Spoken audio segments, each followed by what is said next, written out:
Paul, an emotional day for you today, your testimonial match. How did you enjoy it? Yeah, I thoroughly enjoyed it. Obviously, I thank all the fans that turned out to the game, and also the committee as well that made it possible on the day. So thoroughly enjoyed it. Obviously, the match didn't go as well as what I wanted, but it was a good test and a good run out on Thursday. You think back to January 2008 when you made your debut against Inverness Cally Thistle in the Scottish Cup tie. Did you see this day ahead of you at that stage? No, definitely not. At that stage, you're just obviously delighted to make the debut and then focus on can I stay there, can I stay in the first team, and it's just mad to think that I've been here for 10 years and obviously got a few years left in me with a new contract as well just signed. So it's great. I thoroughly enjoy playing here, and it's what I've always wanted to do, so that's not changed over the years. I've enjoyed reading some of the stories about you in the newspapers about you being a one-club man, which technically isn't quite correct. You did play 2 games for St Johnstone on loan, didn't you? Yeah, I played I think 2 league games and a Scottish Cup game for St Johnstone on loan, and I actually thoroughly enjoyed my time there. Derek McInnes was the manager at the time, and that was the year they got promoted. So part of me at that time, I actually wanted to stay at St Johnstone for the whole season, and in the end I would have picked up a league winners medal, but Mick Sue was the manager and he wanted me back for the first team here, and I was obviously happy to come back.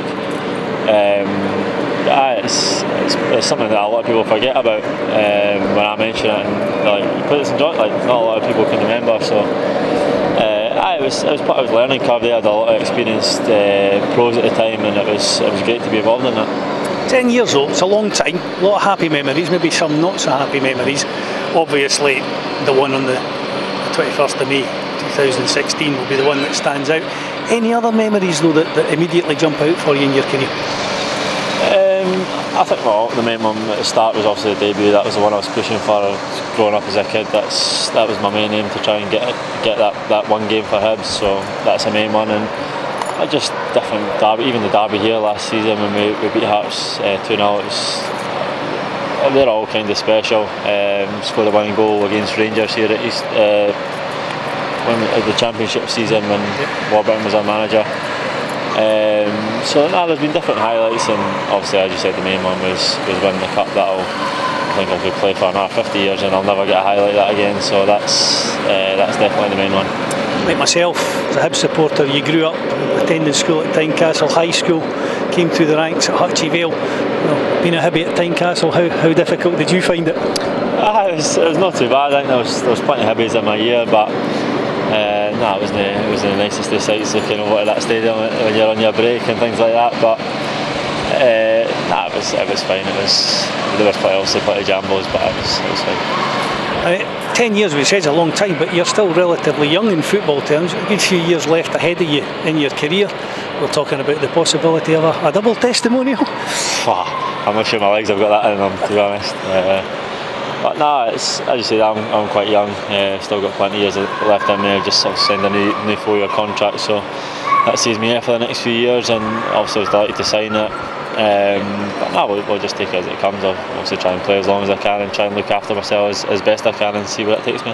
And obviously the game today, although your own testimonial, plays a part in our pre-season build-up for a big game on Thursday night against Runavik. Are the lads happy with where we are ahead of that one? Yeah, I think we needed that test today, definitely. Also played on Lithgow and Berwick, or treated more like training matches, trying to just look after yourselves, get the minutes under the belt. But that was a proper test today, and especially in that heat as well. It was tough going at times.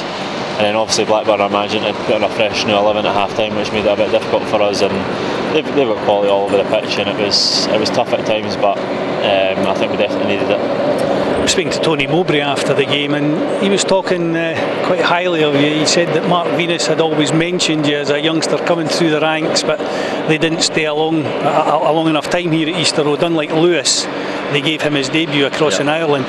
But Vino was always barking at Tony to try and get you in the side, but he said he was delighted to see how you've progressed, and that would be a nice bit of a feather in your cap.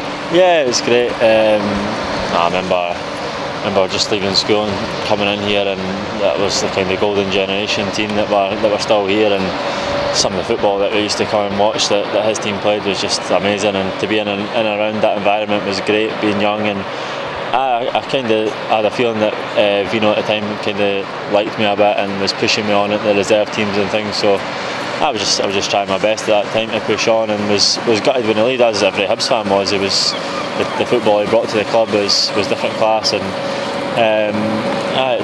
it was a great time to be involved. And from your own point of view, you're still relatively young in terms of a footballer. Ambitions for you still left in the game? I would imagine getting a Scotland cap would be one of them. Yeah, that's definitely one of them. That only comes with playing well at Hibs and being a successful Hibs team. We pushed up the league last year and finished quite well. So we need to do it all again. If you want international caps, if you want recognition like that, we need to be performing well every Saturday, and it's going to be a big ask. Teams are going to strengthen, but we need to be ready for it.